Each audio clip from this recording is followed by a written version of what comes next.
10-point lead and fell to the Pelicans in OT 120-115 with the loss. Boston drops back to 500 at 50-10 on the road. And Brad Stevens is concerned, Stephen A., rightfully so. So tell me this, who do you think's most to blame for the Celtics' struggles? Him and Danny Ainge.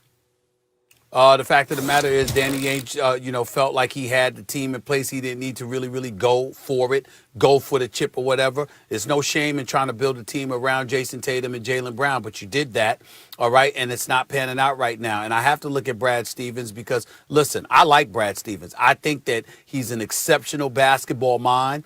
I think that when he first arrived, he proved himself to be one of the young, innovative coaches in the game of basketball. He's a class act, class personified. I genuinely like him, and I genuinely respect him as a coach. And I think anybody who knows anything about basketball has to respect him. But in the end, when you have a star like Jason Tatum, and make no mistake about it, ladies and gentlemen, that brother is a star. Jason Tatum is a star. And guess what? So is Jaylen Brown. The bottom line is you should be better than a 500 team. Now, of course, we got to look at Kemba Walker. He's got to play better. He hasn't been consistent. He's been injury prone. We get all of that. That's played the role. But in the end, he's got to play better. It's up to Brad Stevens to figure that out. And when I look at Brad Stevens, here's what I see. I see a guy that knows the game of basketball, that can coach his butt off. My question is the motivational skills that he has available to him in his arsenal. Are you the kind of guy that can galvanize the troops and maximize the potential around you? Of course he's respected. Of course we look at him and know that he knows the game of basketball. He knows what the hell he's doing. But I'm talking about that leader of men that's able to peel something out of you that you might not even know is inside of yourself. The great coaches figured out a way to do that over the years. It would be Phil Jackson, the Zen master. It would be Pat Riley, the winner within. It would be Mr. Fix-It, the great Larry Brown, who doesn't get mentioned enough, who's a Hall of Famer. You know, the Chuck Daly's of the world, God rest his soul, and what he was able to do with the Detroit Pistons. The list goes on and on. The great Popovich, of course, we can't forget to mention him. It's something about you as a coach where you shove aside the X's and O's because everybody knows what the other is doing, that's able to peel something out from inside of you and say, okay, I'm going to maximize the potential, even the potential you didn't know you have. That is the element I have not seen from Brad Stevens. And I think the Celtics have reached a point where now it's called upon to find out whether or not Brad Stevens has that little extra something in him to get that little extra something from his players, the players around Jaylen Brown and Jason Tatum. I have not seen that yet, and as a result, I think you're going to hear a lot of noise about Brad Stevens. If this stuff continues in Boston with these guys struggling, you're going to hear a lot of people talking about why have we raved about Brad Stevens so much. They're going to be asking that question, fair or unfair. You got Jason Tatum and Jaylen Brown. This is the sport of basketball. You should not be a 500 team with two studs like that. I don't think this is a Brad Stevens issue. You want to blame someone off the court, you can blame Danny Ainge. And Danny Ainge blamed himself a couple days ago. He talked about roster construction. He may have to make a move. I'm going to get to that in a second. You want to blame someone on the court, you can blame Kemba Walker. Because, look, he has a bad knee. Kemba has a bad knee. And he is known as a tough guy and a real leader. And so my sense is that a lot of guys probably wouldn't be playing if Kemba's playing like this as a result of the knee. But of course, he wants to play through. Look, the Celtics as constructed, they're a good team, and it's not that they're not a deep team. Like Robert Williams that's a find. You know, he can really long and he can play defense, and Tice is a good player, and they have good players. Marcus Smart, who's out right now, is a good player, but these are all essentially defensive players. When you look at the roster, it's not deep offensively. You have two excellent wings in Tatum and Brown, and you're right, Stephen, that's more than a lot of teams have. But a lot of other teams would have more depth in terms of various players who can score. Obviously not on that level, but who can go get you some points, go get you some buckets.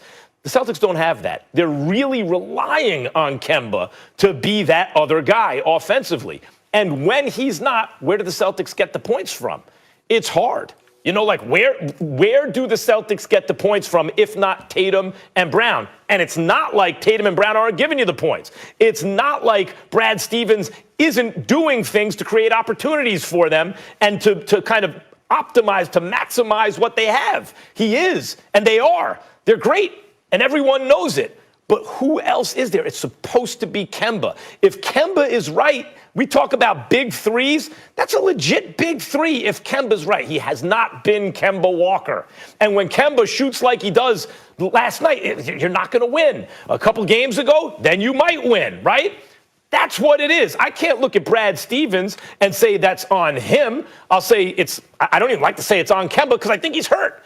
But if you want to blame someone who's actually playing, you can point to Kemba Walker. When he doesn't hit shots, very tough for them to win. You want to point to someone off the court, Danny Ainge. Well, first of all, you can look at Kemba. Clearly, he's not 100% healthy. Just looking at his shots on the highlights alone, you see him leaning heavily and favoring his left leg heavily, trying to stay off that right leg. That's number one. But number two, and more importantly, let me tell you something.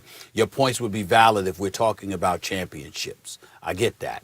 It's not valid because we're talking about a team that's at 500. They should not be a 500 team. They should not be giving up 24-point leads from the third quarter on. If you were good enough to be up 24 points, you should be good enough to hold on to the lead. Not that that's the kind of stuff doesn't happen in the NBA because we understand that it does. But there are too many occasions where we've looked at the Boston Celtics who have been in games, who have had leads, who have blown leads, who have just fallen apart.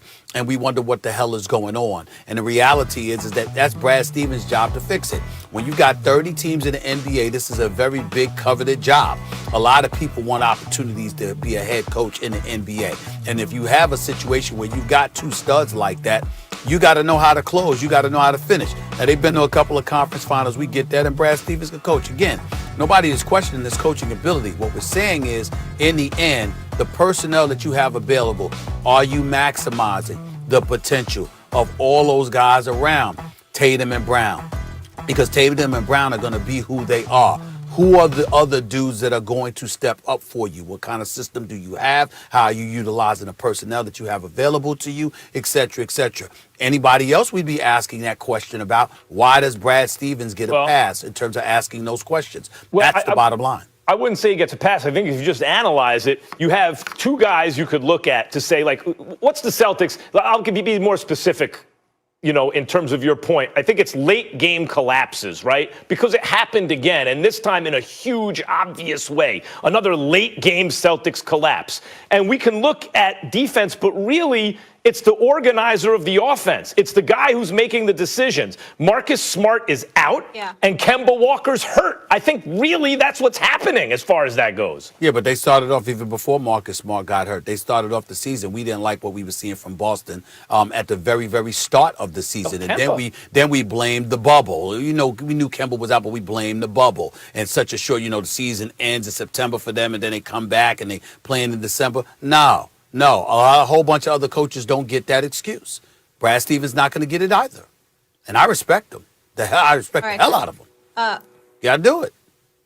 Boston ranking outside of the top 10 in both offense and defense right now. Last season, they were outside the top 10, and then right now they're not even in the top 10. And let me do this again. They're outside, of the top 10 right now. Last season, they were inside the top 5 in both. It's Monday. We'll get smoother as the show goes. Speaking of collapses, Carson Wentz, fellas, says farewell to Philly. Is it fair to call Wentz a bust with the Eagles, paging Max Kellerman and the rookie Anthony